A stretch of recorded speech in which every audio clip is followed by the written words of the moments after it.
अब मैं रुक करता हूं आपका सत्यप्रकाश जी। क्या आपको लगता है ये जो परिवारवाद की बेला है, इसको एक समय पर नीतीश बाबू ने भी बहुत उठाया है, लेकिन अभी वो तमाम परिवारवादी पार्टियों को इकट्ठा कर रहे हैं और उसके एक तरह से मुखिया बनने का प्रयास कर रहे हैं, तो ये जो एक बड़ा बदलाव है इसके पीछे क्या कारण है? अमिश देवगन जी, ये लोकतंत्र है। लोकतंत्र में जो लोग चुनकर जनता द्वारा आ जाते हैं, उनको अगर आप तरह तरह के तोहमत लगाएंगे इस तरह की, तो वो ठीक नहीं है। अगर क्या लगाया नहीं, आप संजय सिंह किसकी नेता है? पे आ रहा हूं मैं, संजय सिंह किसकी नेता है? मैं संजय सिंह जी पे तो आप मेरे पे तो मत करिए भाई। संजय सिंह जी मैंने तो नहीं बोला, मैंने बोला क्या? मैंने तो नहीं बोला भाई, संजय जी ने बोला। दोबारा दिखा दीजिए भाई, मेरे इशारे में आप नहीं है। हाँ तो फिर आपने बोला ना आप हम पे तोहमत लगाएंगे, मैंने नहीं बोला, प्रधानमंत्री मोदी, संजय जी ने बोला। प्रधानमंत्री मोदी जी ने भी ये बात कई बार कही है। और सच्चाई ये है कि भारतीय जनता पार्टी के चारों तरफ जो पार्टियां थी और हैं, वो भी सब परिवारवादी हैं। और भारतीय जनता पार्टी के अंदर इतना परिवारवाद भरा पड़ा है कि अगर उसकी फेहरिस्त बनाई जाए तो इन परिवार से बहुत लंबी हो जाएगी। बिहार में आरजेडी और जेडीयू की सरकार है, जो एक लाठी डंडे से मारकर पुलिस ने एक जो जिनके जान ले ली है, उसके ऊपर आप एक भी बात, अब एक भी शब्द नहीं बोले। अभी बोल रहा हूं जी, अभी आप एक भी बोले नहीं है। और मैं ये कहना चाह रहा था कि जब बीजेपी की अगर वहाँ सरकार होती तो तेजस्वी यादव डाक बंगला चौराहे पर छाती पीट रहे होते कि बीजेपी की सरकार ने जान ले लिया एक इंसान की, लेकिन आपने उस पर एक भी शब्द नहीं बोला। और अभी मैं यही बोल रहा था कि कोई कितना भी काबिल है राजतंत्र में, लोकतंत्र में। मेरा नाम मुर्तजा है। मुर्तजा जी, आपको जानकारी नहीं है, भरत जी नाम के व्यक्ति जो जहानाबाद के हैं, वो उस व्यक्ति जो मृत पाए गए उनके साथ थे। और बीजेपी ने जो भगदड़ मचाई, भी कार्यक्रम शुरू नहीं हुआ था। और ये वीडियो सुन लीजिए पूरी बात।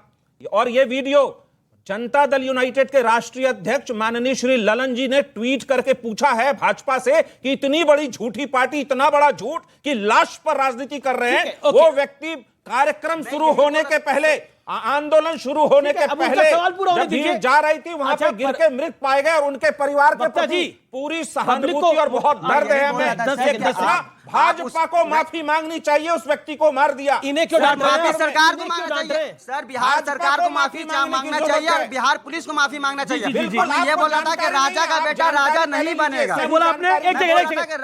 एक सेकंड सुने, क्या बोला आपने? राजा का बेटा राजा नहीं बनेगा। ये पब्लिक कह रही है भैया, राजा का बेटा राजा नहीं बनेगा। आज मैडम ये एक युवा जी के मैडम, ठीक है बुजुर्ग महिलाएं। मेरा सवाल चारों पार्टियों से है।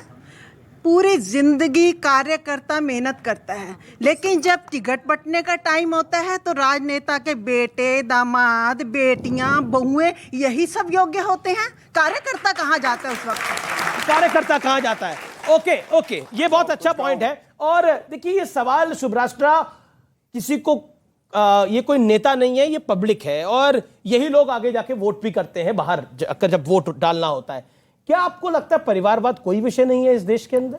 आपने मुर्तजा का बयान सुना अभी। मुर्तजा तो आम जनता की तरफ से एक आम युवा का प्रतिनिधित्व कर रहे हैं। आप देखिए किस तरीके से डांट करके उसको चुप करवाया गया। आप ये मत कहिए, उनको जानकारी नहीं, मैंने जानकारी दी, बीच में हल्ला हो रहा था, मुझे आवाज तेज करनी पड़ी। दूसरी बार बोल रही है, आप अपनी बात रखिए। 40 सेकंड तो दीजिए जी। जिस प्रदर्शन के लिए पुलिस को पहले, प्रशासन को पहले इन्फॉर्म किया जाता है, प्रशासन से परमिशन ली जाती है, ये लोग अगर कहते हैं कि भारतीय जनता पार्टी ड्रामा कर रही है, तो उस ड्रामा का सूत्रधार तो आप स्वयं है ना। जब आपको पूरी इंफॉर्मेशन थी तो आपने फोर्स क्यों नहीं लगाई थी? क्या तेजस्वी यादव की पुलिस इतनी नकारी है? क्या तेजस्वी यादव का प्रशासन इतना नकारा है? हो भी सकता है क्योंकि उनके पास एडमिनिस्ट्रेटिव एक्सपीरियंस नहीं है, पढ़े लिखे भी कम है। मैं इसलिए बोल रही हूं, मुझे पढ़े लिखे होने से फर्क नहीं पड़ता। इन्हीं के नेताओं ने कहा है कि अनपढ़ नेता को कैसे प्रधानमंत्री बना दिया, ये तो नौवीं फेल है। नौवीं फेल के हाथ में आप प्रशासन देंगे तो यही होगा। और आज ये कहा जा रहा है कि उनके परिवार वाले थे, वो तो भीड़ का हिस्सा ही नहीं थे, वो तो कार्यकर्ता ही नहीं थे। इस तरीके की बात बहुत ही शर्मनाक बात है।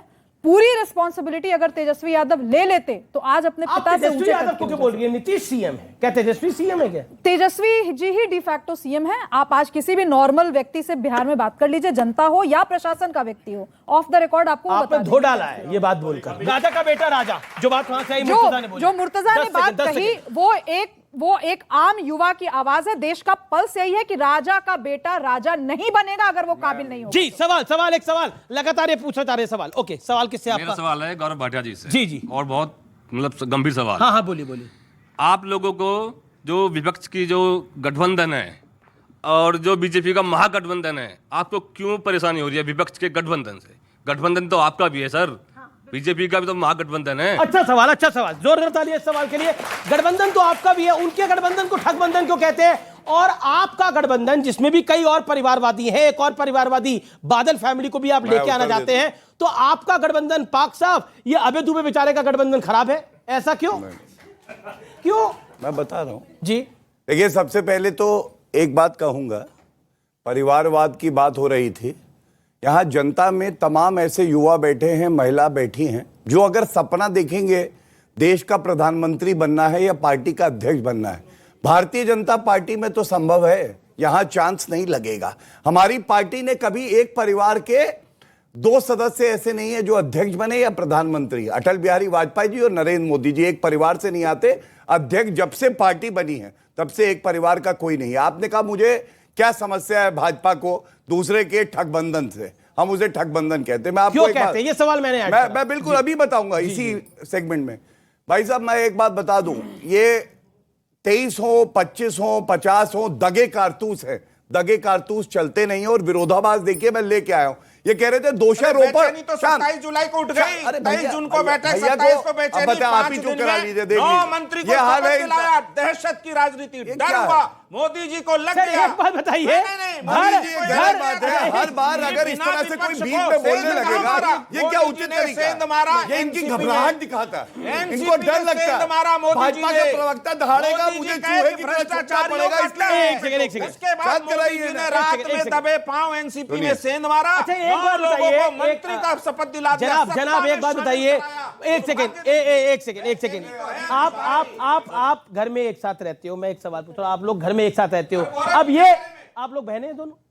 जी तीनों आप बहने हैं। अब आप एक साथ रहते हो, मैं एक सवाल करता हूं, अब इनको मन करे कि ये छोड़ के चले जाए, तो दोष इनका है क्या?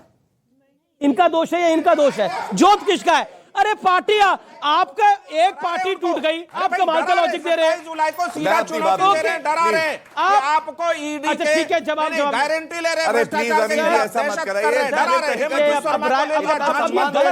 सुन नहीं सकते। बोलिए। 3 अगस्त 2017 का ये ट्वीट है, लालू प्रसाद यादव इनके साथी हैं, उन्होंने कहा नीतीश सांप है, जैसे सांप केचुल छोड़ता है वैसे ही नीतीश भी केचुल छोड़ते हैं हर 2 साल में। अब ये देखिए, ये तो मैं जेडीयू का ही लेके इस बार आ गया। हेमंत विश्व शर्मा ने मोदी जी के बारे में क्या कहा? ट्वीट दिखाऊं? अपनी बारी में बता लीजिएगा। मोदी जी के बारे में हेमंत विश्व शर्मा ने हत्यारा कहा है, हत्यारा शब्द कहा है, बताओ, दिखाऊं ट्वीट? और हेमंत विश्व शर्मा अपनी टर्न पे बोलिए ना सर, आप अपनी टर्न पे बोलिए ना सर। घबराहट क्यों? आप अपनी टर्न पे बोलिए, वो अपनी टर्न पे बोलिए। टाइम कम देते हैं। इन्होंने ये चीटिंग कर ली, साइड में देखा ये ट्वीट तो जेडीयू का लेके आए हैं, तो घबरा गए। ये जेडीयू के ऑफिशियल हैंडल से ट्वीट है। इन्होंने कहा कि फेक पेपर बहुत लेके चलते हैं आजकल। फेक पेपर चेक कर लीजिएगा। फेक एक ही आदमी है जिसका नाम है नरेंद्र मोदी, लाठी वाले। 2024 में पूरी जनता कह रही है, मैं कह रही हूँ, मोदी जी का चेहरा प्रत्यक्ष है। आपसे घंटे से पूछ रहे हैं कि अपोजिशन में कौन सा चेहरा होगा, कृपया जवाब दीजिए। अब तो बता दीजिए अबे जी, कौन होगा चेहरा? मोदी के बनाम कौन? देखिए, ये सवाल 2004 में भी पूछा गया था, जब टॉवरिंग पर्सनालिटी अटल बिहारी वाजपेयी थे, तो कहा था उनके सामने आखिर लड़ेगा कौन? प्रतिपक्षी दल सब साथ में आए और भारत की प्रगति, समृद्धि और उत्थान के लिए एक साथ लड़े, और किसी को नहीं पता था कि मनमोहन सिंह जी प्रधानमंत्री होंगे, और 10 वर्ष तक उन्होंने भारत की प्रगति का मार्ग प्रशस्त किया। उन 10 वर्षों में देश को क्या मिला जानते हैं आप? 15 करोड़ किसानों को उनकी भूमि का अधिकार जो 100 साल से नहीं मिल पाया था, वो मनमोहन सिंह की सरकार ने दिया। 86 करोड़ लोगों को भोजन का अधिकार दिया, 14 करोड़ लोगों को वन में निवास करने वालों को उनके आजीविका का और भूमि का अधिकार दिया, करोड़ों बच्चों को उनकी शिक्षा का अधिकार दिया, अधिकार संपन्न भारत का निर्माण किया। आज मैं पूछना चाहता हूं भारतीय जनता पार्टी से, आपने इन 9 वर्षों में क्या दिया प्रधानमंत्री जी? 12 करोड़ लोगों के रोजगार छीन लिए, 84 करोड़ लोगों की आमदनी छीन ली प्रधानमंत्री जी। आप कहते थे आपदा में अवसर ढूंढिए, महामारी की विभीषिका में इस देश के 142 लोगों ने 30 लाख जवाब ले लेते हैं। जब अपने आप में